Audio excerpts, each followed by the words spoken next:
বিসমিল্লাহির রহমানির রহিম। সুপ্রিয় একাদশ ও দ্বাদশ শ্রেণীর শিক্ষার্থীরা, আসসালামু আলাইকুম ওয়া রাহমাতুল্লাহি ওয়া বারাকাতুহু। আশা করি তোমরা সবাই ভালো আছো। আমিও আল্লাহর রহমতে ভালো আছি। প্রতিদিনের মতো তোমাদেরকে অনলাইন ক্লাসে ন্যাশনাল কলেজের পক্ষ থেকে স্বাগতম। আজকে তোমাদের সাথে কমপ্লিটিং সেন্টেন্স নিয়ে আলোচনা করব, how to complete the sentences. তো এই ক্ষেত্রে তোমাদের কি করতে হবে, কতগুলো রুল অবশ্যই ফলো করতে হবে। অ্যাট ফার্স্ট আমরা কতগুলো নিয়ম দেখব যে কিভাবে ইনকমপ্লিট সেন্টেন্সটাকে কমপ্লিট করতে হয়, মানে কি থাকলে পরবর্তী অংশটাতে কি হবে। শুরু করা যাক। Rule 1, least. লেস্টটি সংখ্যার ক্ষেত্রে ব্যবহার হয়, মানে পিছে ভয় হয় এরকম আশঙ্কা বোঝাবে। কি বোঝাবে? আশঙ্কা বোঝাবে। আর লেস্ট সেন্টেন্সে কনজাংশন হিসেবে ব্যবহার হয়, তার মানে মাঝখানে লেস্টটি ব্যবহার হয়। যখন মাঝখানে লেস্ট ব্যবহার হবে, এর আগে আরেকটি সেন্টেন্স থাকবে, তারপরের অংশে লেস্টের পরে একটি সাবজেক্ট হবে, তারপরে শুড হবে, তারপরে এক্সটেনশন, মানে আগের সেন্টেন্সটি অনুসারে ওইখানের ভার্ব বা বাকি অংশটুকু বসাতে হবে। কিসের উপর ভিত্তি করে? আমাদের আগের অংশের অর্থের উপর ভিত্তি করে। For example, the old man is walking carefully। তারপরে মনে করো লেস্ট রয়েছে এই। এখন আমাদের কি করতে হবে? সেন্টেন্সটি কমপ্লিট করতে হবে। তো সেই ক্ষেত্রে the old man is walking carefully, মানে বয়স্ক লোকটি হাঁটতেছে সতর্কতার সাথে। তারপরে এই জায়গাটায় কি হবে? একটি সাবজেক্ট হবে, এন্ড দেন শুড। তারপরে শুডের পরে জানো যে ভার্বের প্রেজেন্ট ফর্ম। এই অংশটুকুর উপর ভিত্তি করে আমাদের একটি সঙ্গতিপূর্ণ ভার্ব বসাতে হবে। আর অর্থটা কি দাঁড়ায় যে এই the old man is walking carefully, old ম্যানটা অত্যন্ত সতর্কতার সহিত হাঁটতেছে। কারণ কি? লেস্ট, তার পিছনে একটা ভয় আছে, একটা শঙ্কা আছে। এই ভয় বা শঙ্কাটা কি? সে পড়ে যেতে পারে। তাহলে সাবজেক্ট, শুড, তারপরে ভার্ব, প্রয়োজন হলে এক্সটেনশন। অনেক সময় এক্সটেনশনের দরকার হয় না। The old man is walking carefully lest he should fall down। তার মানে কি শিখলাম আমরা শিখেছি যে লেস্টের পরে একটি সাবজেক্ট, তারপরে শুড, তারপরে ফল ডাউন। তোমরা মাইটও ব্যবহার করতে পারো। এই শুটের ইনস্টেড অফ শুড আমরা কি ব্যবহার করতে পারি? মাইট ব্যবহার করতে পারি। Lest he might fall down. তার পিছনে একটি শঙ্কা আছে যে সে কি করতে পারে? পড়ে যেতে পারে। আমি তোমাদের আরও কয়েকটি উদাহরণ দিচ্ছি এই লেস্টের উপর ভিত্তি করে।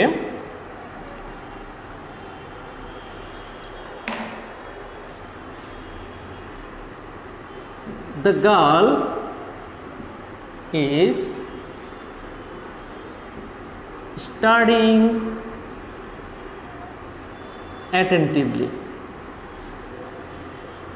lest। মনে করো সেন্টেন্সটি এইভাবে থাকলো,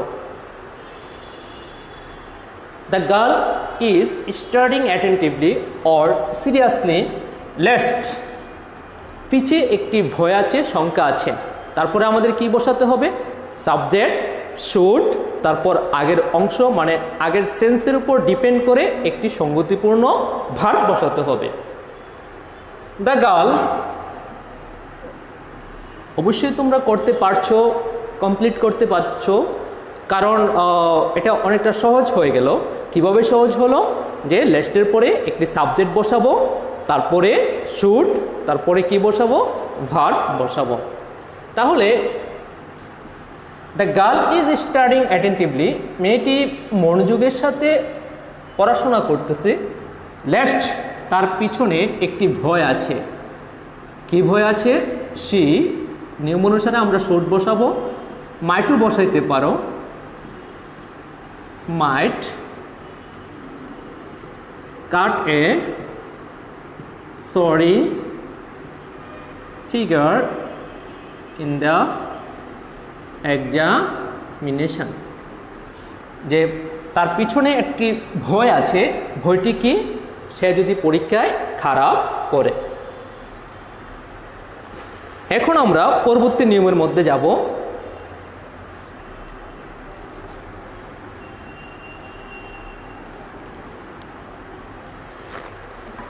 রুল 2,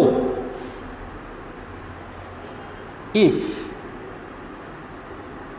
ইফ অর্থ কি? যদি। ইফটি তোমরা জানো যে এটি হলো কন্ডিশনাল।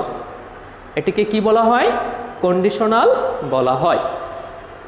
এবং এই ইফটি হলো কমপ্লেক্স সেন্টেন্সের একটি চিহ্ন। তার মানে ইফের সাথে একটি অংশ থাকবে, তারপরে আরেকটি অংশ হবে, মানে আরেকটি সাবজেক্ট, আরেকটি অক্সিলারি, তারপর আরেকটি ফাইনাইট ভার্ব। আর ইফ মানে যদি, যদি মানে কি? কন্ডিশন। যদি মানে কি? কন্ডিশন। ইফের আরেকটি নাম হলো কন্ডিশনাল। কখনো আবার হ্যাড সেন্টেন্সের প্রথমে ব্যবহার হয়ে কন্ডিশনালের অর্থ দিয়ে থাকে। এটি আমরা পরে দেখাবো। এই যে ইফ কন্ডিশনাল, এর কিছু নিয়ম রয়েছে। ইফকে সাধারণত 3 ভাগে ভাগ করা যায়, মানে কন্ডিশনালটাকে সাধারণত 3 ভাগে ভাগ করা যায়। যেমন first conditional, and second conditional, and then third conditional. আমরা প্রথমে ফার্স্ট কন্ডিশনালটি নিয়ে আলোচনা করব।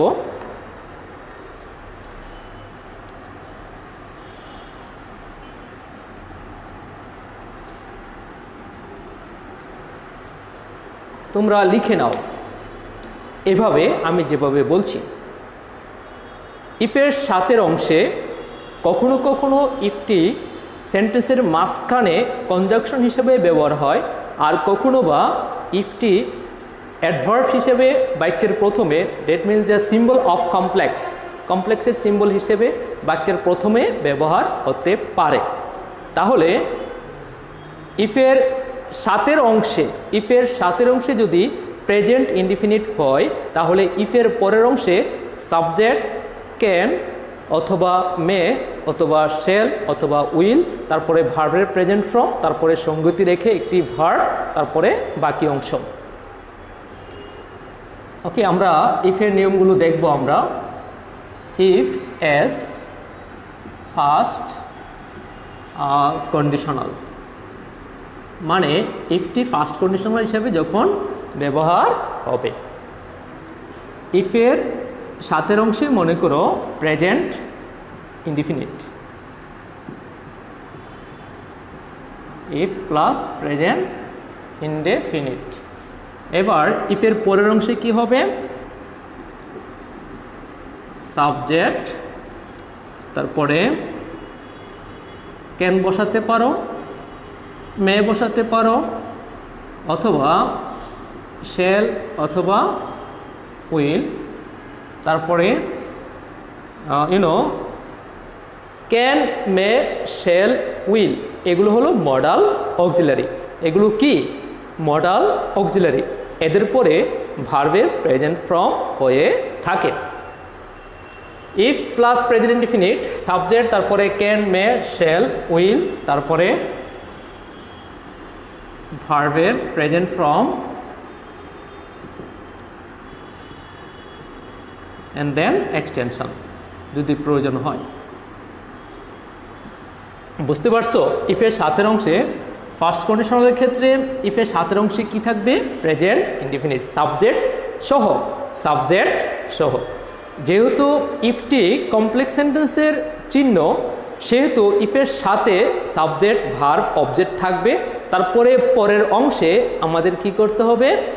আবার আরেকটি সাবজেক্ট তারপরে ক্যান মে শ্যাল উইল তারপরে ভার্বের প্রেজেন্ট ফর্ম তারপরে যদি প্রয়োজন হয় বাকিটুকু আমরা অ্যাড করব যোগ করে।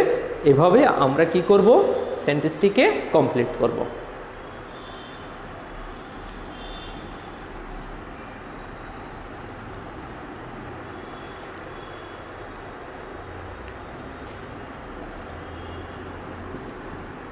If you work hard, if she comes here, যদি সে এখানে আসে। if your sister wants, যদি তোমার বোন চায়। লক্ষ্য করো এই যে সেন্টেন্সগুলো লেখা হলো প্রত্যেকটির সাথে কি আছে? ভার্বের প্রেজেন্ট ফর্ম রয়েছে। She comes here, if your sister wants, ভার্বের প্রেজেন্ট ফর্ম এটাকে আমরা বলতে পারি কি বলতে পারি? First conditional. তখন ওই পরের অংশে আরেকটি সাবজেক্ট হবে তারপরে ক্যান মে শ্যাল অথবা উইল যে কোনো একটি বসিয়ে আমরা সেন্টেন্সটিকে কমপ্লিট করতে পারি। যেমন ইফ ইউ ওয়ার্ক হার্ড, তুমি যদি কঠোর পরিশ্রম করো তাহলে you can shine in life, অথবা আমরা এভাবেও লিখতে পারি you will shine in life, তোমরা জীবনে কি করবে? সফলতা অর্জন করবে অথবা সফলতা অর্জন করতে পারো। ইফ শি কামস হিয়ার, যদি সে এখানে আসে, যদি সে এখানে আসে আমি তাকে সাহায্য করতে পারবো অথবা সে আমাকে পার্সোনালি দেখতে পারবে, এরকমই তো হয় নাকি? ইয়েস। তাহলে আমাদের রুল কি চাই? রুল চাচ্ছে যে এখানে ইফের সাথে রয়েছে কি? প্রেজেন্ট। ইফের সাথে প্রেজেন্ট রয়েছে তাহলে ওই পাশে একটি সাবজেক্ট দেব। শি কামস আইকেও দেওয়া যায় যদি সে এখানে আসে। If she comes here I shall help she হার, দেওয়া যেতে পারে। আমি জানি যে তোমরা খুব সহজে এগুলোর উত্তর লিখতে পারবা। যখন সেকেন্ড এবং থার্ড কন্ডিশনালে চলে যায় তখন তোমরা ভুলবশত একটু ছোটোখাটো ভুল করে ফেলো। আর যেহেতু গ্রামার রুল বেসড, একটু ব্যতিক্রম হলেই, একটু এদিক ওদিক হলেই সেন্টেন্সটি ইনকমপ্লিট থেকে যায়, তার মানে তোমরা মার্ক ওই ক্ষেত্রে পাও না। তো এই বিষয়গুলো তোমরা লক্ষ্য করবা, ঠিক আছে? এভাবেও লিখতে পারো if she comes here she will, অথবা শি ক্যান সি মি, সে আমাকে দেখতে পাবে। ইফ ইউর সিস্টার ওয়ান্টস, যদি তোমার বোন চায়, তাহলে এখানে চাইলে আমি কি করব? I shall help her, I may support her in this way. may লিখতে পারো, shall লিখতে পারো, can লিখতে পারো। Second conditional is so important. Second and third conditional in your exam I have seen there second এবং third কন্ডিশনালটি বেশি তোমাদের পরীক্ষায় এসে থাকে। তো সেক্ষেত্রে তোমাদের অবশ্যই মাথায় রাখতে হবে যেন ভুল না হয়। আর যদি কমপ্লিটিং সেন্টেন্সটি ভালো করে জব্দ করতে পারো, অন্তস্থ করতে পারো এবং অ্যাপ্লাই করতে পারো, তাহলে you will be able to write correct sentences yourself. Okay, now if as second conditional, second conditional হিসেবে if। তো এভাবে খাতায় লেখো যে if এর সাথের অংশে past indefinite হলে, আবার বলছি, if এর সাথের অংশে past indefinite হলে if এর পরের অংশে সাবজেক্ট, তারপরে could, might, would, আর যেহেতু could, might, would modal auxiliary, সেহেতু এদের পরে ভার্বের প্রেজেন্ট ফর্ম হবে। এদের পরে কি হবে? ভার্বের present form. Okay, I am writing if plus past indefinite। এবার একটি অংশ আরেকটু বলে নেই, ইফটি কখনো মাঝখানেও হয়ে থাকে। ধরো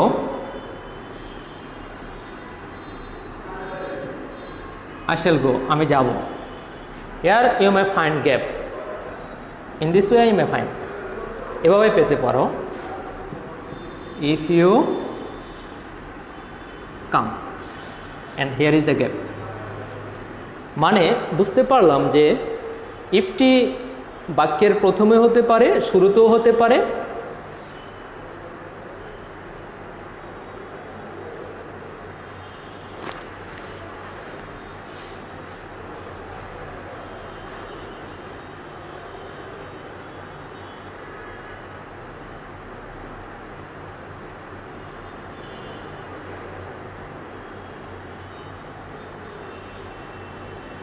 আচ্ছা ঠিক আছে, শোনো, ইফের সাথের অংশে যদি পাস্ট ইনডিফিনিট হয়, ইফের পরের অংশে subject could, would, might, could, would, might, তারপরে ভার্বের present form, would, could, might, ভার্বের প্রেজেন্ট ফর্ম। আর এই ইফের সাথের অংশটাকে, ইফের সাথে যে অংশটা থাকবে, যদি এটা পাস্ট ইনডিফিনিট হয়, এটাকে বলা হয় সেকেন্ড কন্ডিশনাল। ইফের সাথের অংশে পাস্ট ইনডিফিনিট হলে এটাকে কি বলা হয়? Second conditional. আর পরের অংশে কি হবে? উড, কুড, মাইট, ভার্বের present form. Would, could, might, ভার্বের present form. I am writing, আমি লিখতেছি, দেখো যারা মিস করেছ। ও এটুকু দেখে নাও, কখনো এই সামনে গ্যাপ থাকে, মানে প্রথমেই গ্যাপ। ইফ ইউ কাম, তুমি যদি আসো, শর্তটা ওখানে চলে গেল। তো এই জায়গাটার মধ্যে আমরা কি করব? একটি সাবজেক্ট ব্যবহার করব, তারপরে মে, শ্যাল, মে, ক্যান, গো। মানে আই শ্যাল অথবা আই মে অথবা I can go if you come. তুমি যদি আসো, আমি যেতে পারি, আমি যাব। কখনো মাঝখানে থাকবে, মানে ইফটি মাঝখানে থাকবে, তারপরে সামনে গ্যাপ থাকবে, এখানে একটি সেন্টেন্স থাকবে কমপ্লিট, অ্যান্ড এখানে থাকবে ইনকমপ্লিটের অংশটা। বুঝতে পারছি? এবার আমরা সেকেন্ড কন্ডিশনালের মধ্যে আসি।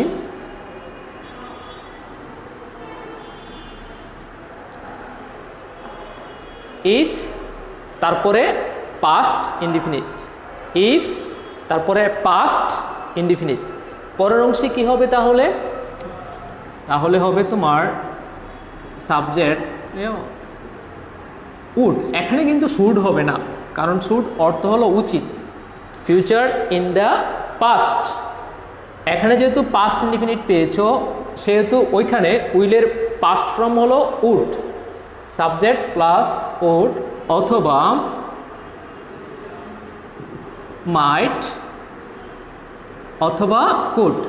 আর যেহেতু উড, মাইট, কুড এগুলো মডাল অক্সিলারি, এগুলো কি মডাল অক্সিলারি, তো সেহেতু এদের পরে অবশ্যই কি হবে, ভার্বের প্রেজেন্ট ফর্ম হবে।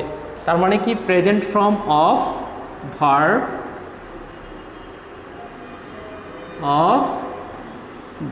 and then extension।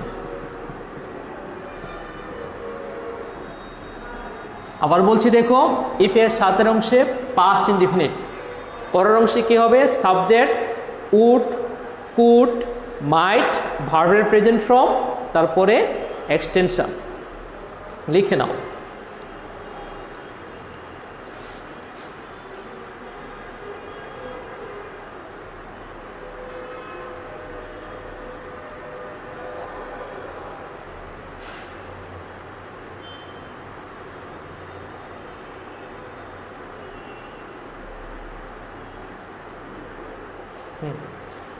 তাহলে কি বুঝতে পারলা, যে ইফের সাতের অংশে পাস্ট ইনডিফিনিট, পরে সাবজেক্ট উড, মাইট, কুড, তারপরে ভার্বের প্রেজেন্ট ফর্ম।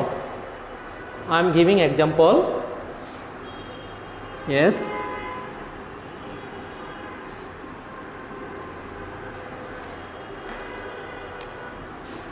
if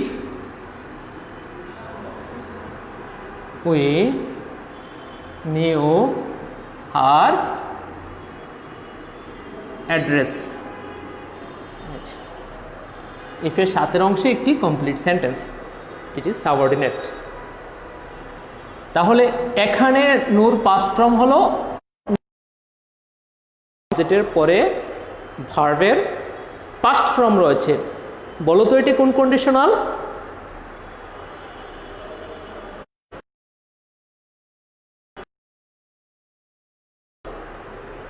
তাহলে সেকেন্ড কন্ডিশনাল হলে পরের অংশে কি হবে, একটি সাবজেক্ট দিতে হবে, যেহেতু এটি complex sentence. If we knew her address, আমরা যদি তার ঠিকানা জানতাম তাহলে তার সাথে দেখা করতে পারতাম, এমনটাই তো চাচ্ছে নাকি? তাহলে আমরা তার সাথে দেখা করতে পারতাম, অথবা তাহলে আমরা তাকে তথ্যটা দিতে পারতাম, আমরা তাকে বিষয়টা বলতে পারতাম, এই তো নাকি? ইয়েস। তাহলে বাকি অংশটুকু কিভাবে লিখব? সাবজেক্ট নিয়ে আসবো উইথ, তারপরে নিয়ম অনুসারে উড অথবা কুড অথবা মাইট, এদের যে কোনো একটি, মাইট ব্যবহার করলেও পারো, কুড ব্যবহার করলেও পারো, উড ব্যবহার করলেও পারো, তোমাদের ইচ্ছা মতে তোমরা যে কোনো একটি বসাবা। কিন্তু ক্যান বসালে অথবা মে বসালে অথবা উইল বসালে কিন্তু হবে না। কেন হবে না? এটি হলো সেকেন্ড কন্ডিশনাল, আর এখানে নিউ। কেন সেকেন্ড কন্ডিশনাল?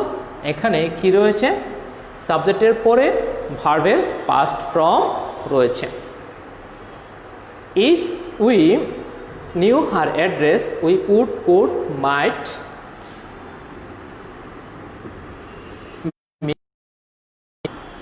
এদের পরে ভার্বের প্রেজেন্ট ফর্ম, আমরা তার সাথে দেখা করতে পারতাম। We would, could, might inform her of the matter, তাকে আমরা বিষয়টা বলতে পারতাম। We would, could, might tell her the matter, তাকে বিষয় পারতাম। বুঝতে পারছো? মানে ইফের সাতের অংশে যখন পাস্ট ইনডিফিনিট হবে, পরের অংশে সাবজেক্ট উড, কুড, মাইট, ভার্বের প্রেজেন্ট ফর্ম।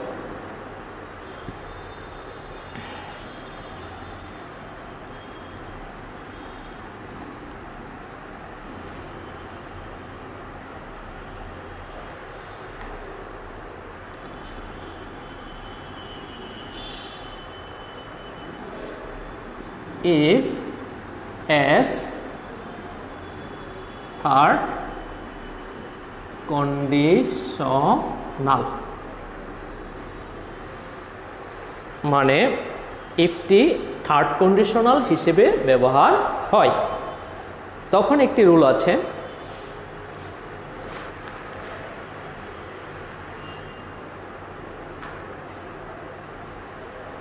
ইফটি যখন থার্ড কন্ডিশনাল হিসেবে ব্যবহার হবে তখন একটি নিয়ম রয়েছে। নিয়মটি আবার আগের মতো লেখো। ইফের সাতের অংশে পাস্ট পারফেক্ট টেন্স হলে, লেখো, খাতায় লেখো, ইফের সাতের অংশে পাস্ট পারফেক্ট টেন্স হলে পরের অংশে would have, could have, might have.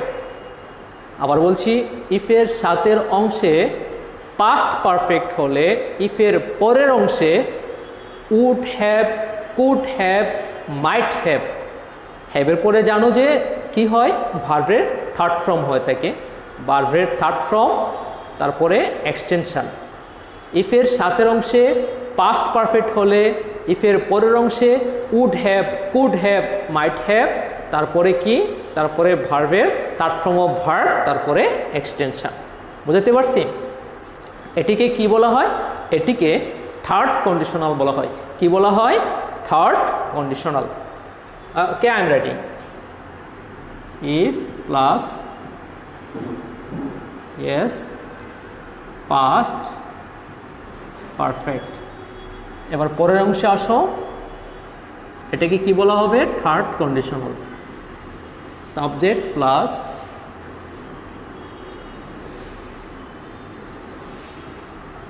would have,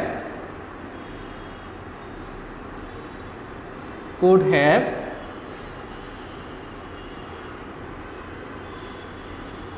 might have। তারপরে কি? তারপর হলো ভার্বের past participle form, the past participle form of verb and then extension যদি প্রয়োজন হয়। ঠিক আছে, তাহলে এই জায়গাটায় কি শিখলাম? ইফ প্লাস পাস্ট পারফেক্ট, তারপরে subject would have, could have, might have, তারপরে the past participle form of verb. এটাকে তোমরা ভার্বের পিপি বলে থাকো, মানে থার্ড ফর্ম অফ ভার্ব।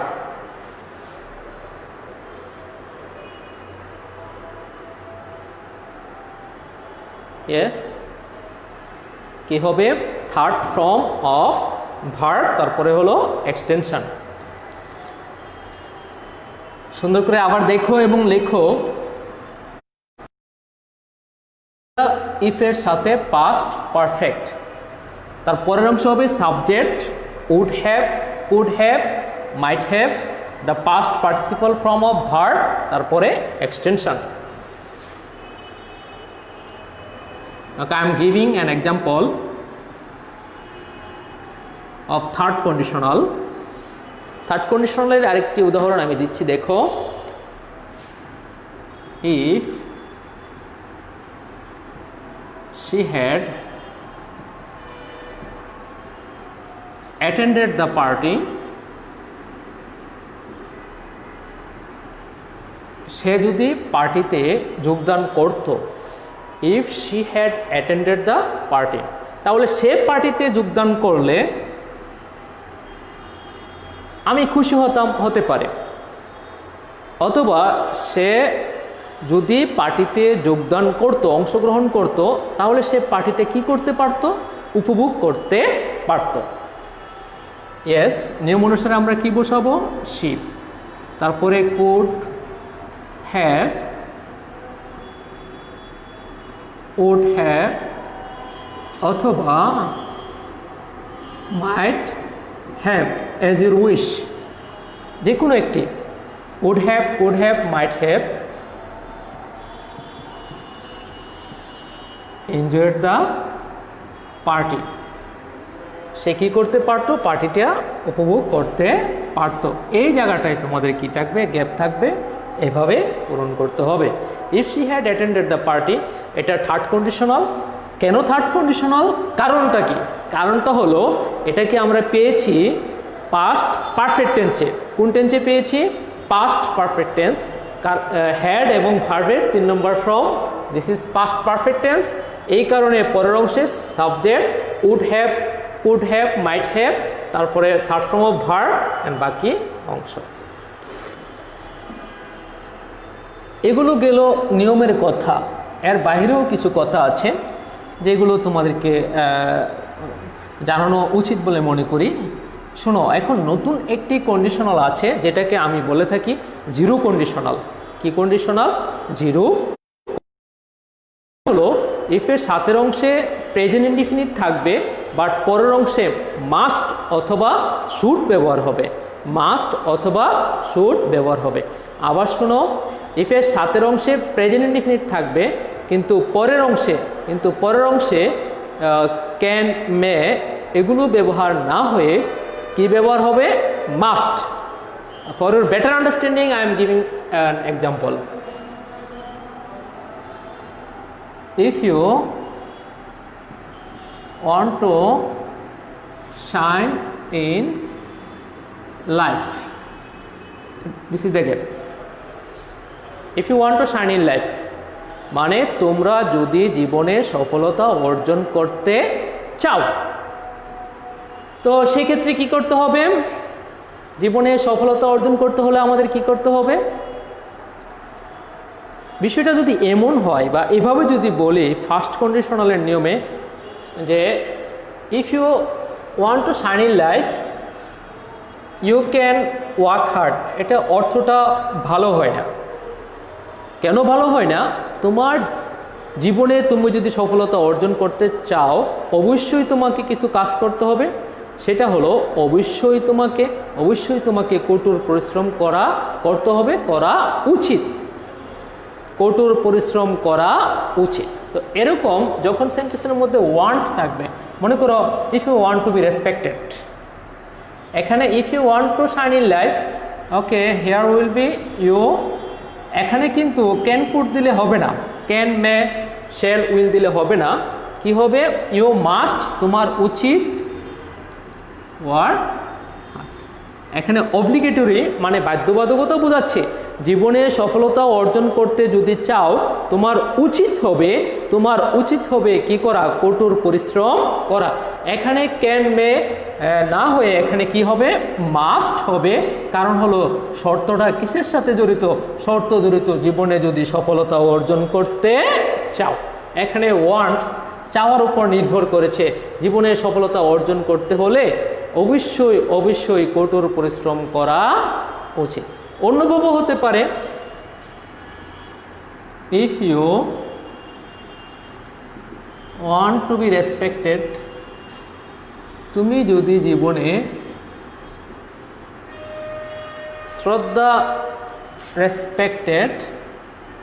জীবনে শ্রদ্ধা পেতে চাও, if you want to be respected, তো সেই ক্ষেত্রে কি করতে হবে? অবশ্যই তোমাকে এখানে ক্যান, মে হবে না, অবশ্যই তোমাকে কি করতে হবে? Obviously you must be honest, তোমাকে অবশ্যই সৎ হতে হবে। এস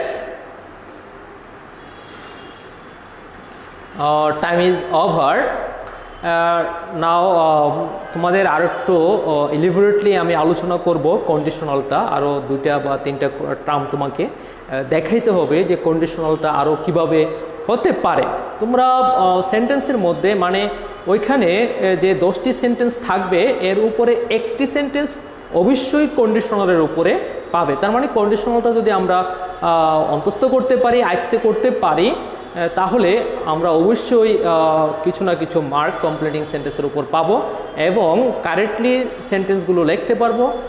আমরা নিজে থেকে যখন বানিয়ে কোনো কিছু কম্পোজিশন পার্টগুলো, রিটেন পার্টগুলো যখন লিখবো, তখন আমরা অবভিয়াসলি কমপ্লিটিংটা জানা থাকলে আমরা এগুলি কি করতে পারবো? লিখতে পারবো। ডোন্ট ওয়ারি, আমি কয়েকটি ক্লাস নিয়ম রুল বেসড নেব, নিয়ে তারপরে তোমাদেরকে বিল্ড আপ করে তারপরে সামনের দিকে প্র্যাকটিস সেশনে চলে যাব। তোমরা যারা অংশগ্রহণ করেছো, তোমাদেরকে অনেক ধন্যবাদ। আর পরবর্তী ক্লাস দেখার জন্য আমন্ত্রণ রইল, পার্টিসিপেশন করার জন্য আমন্ত্রণ রইল। আল্লাহ হাফেজ। আসসালামু আলাইকুম ওয়া রাহমাতুল্লাহ।